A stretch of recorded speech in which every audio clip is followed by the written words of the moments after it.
52 tonight, and that line drive by Murray never had a chance. Mobley to Mitchell, look out! The Cleveland Cavaliers have been playing the best basketball in the NBA, so no, I wouldn't expect them to make any unnecessary moves ahead of Thursday's trade deadline. That includes ideas such as trading Evan Mobley, Darius Garland, and multiple picks in exchange for LeBron James. Trading Mobley or Garland this season is such a silly concept that I don't even want to waste time talking about it. But I do think it's funny how quickly the narrative has shifted from wanting to trade Allen and Mitchell to now using Mobley and Garland as the scapegoats. The simple truth is, nobody is getting traded right now. Unless you don't like winning basketball games, there is no reason to part ways with any member of the core four at this stage of the season.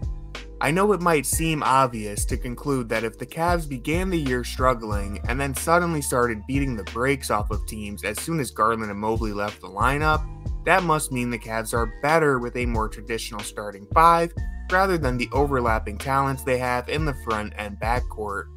But they just knocked down the Sacramento Kings in a 136-110 showing and are in the middle of a 6-game win streak with Garland and Mobley back in the fold, making them the hottest team in the NBA. On top of this, we have all of last season to suggest Garland and Mitchell work just fine as a duo, even if they still have some work left to do when it comes to moving without the ball. And we have 2 full seasons of Mobley and Allen being massively impactful together. For comparison, the Cavs posted a 120 offensive rating and a 10.8 net rating during the last month that Mobley and Garland were on the sidelines. That's right on par with how the Cavs performed last season with the entire core together.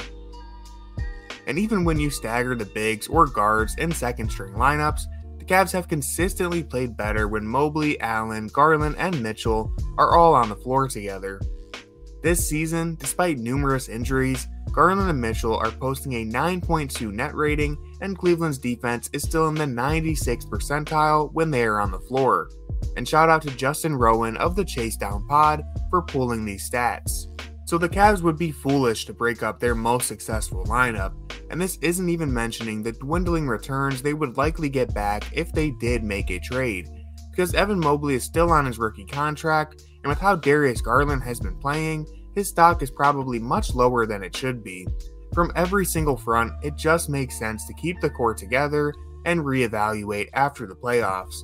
Because one thing that we have learned from the last 2 months of basketball is that the Cavaliers supporting cast is much better than it was a year ago. And unless something crazy happens, this improved supporting cast should put the starters in a position where they have no excuse but to perform in the playoffs.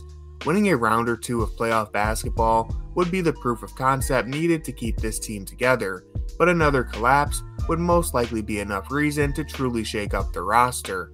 I think all indicators point towards the Cavs having a much better postseason this time around, but until we see the results for ourselves, we just can't know for sure. He needs that extra little jump here tonight. Boxing toward Mobley, and Mobley just ate him alive. That means the best option, in my opinion, is sticking things out and going from there. So what about the supporting cast? The Cavs aren't going to make any blockbuster trades, but could they look to retool or upgrade anything on their bench?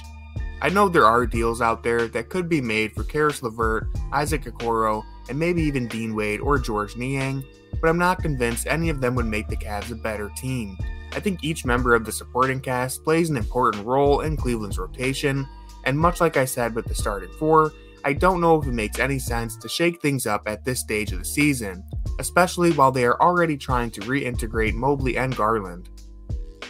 In all honesty, the emergence of Sam Merrill as a legit rotational piece is the best thing the Cavs could have asked for.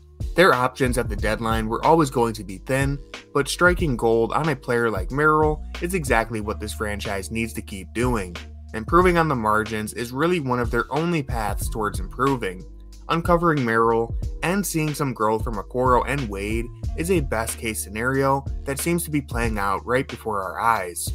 Right now, my overview is that the Cavs roster makes sense and is talented enough to make a deep playoff push. The core might not seem like a perfect fit on paper, but they have been an overwhelming positive in their time together.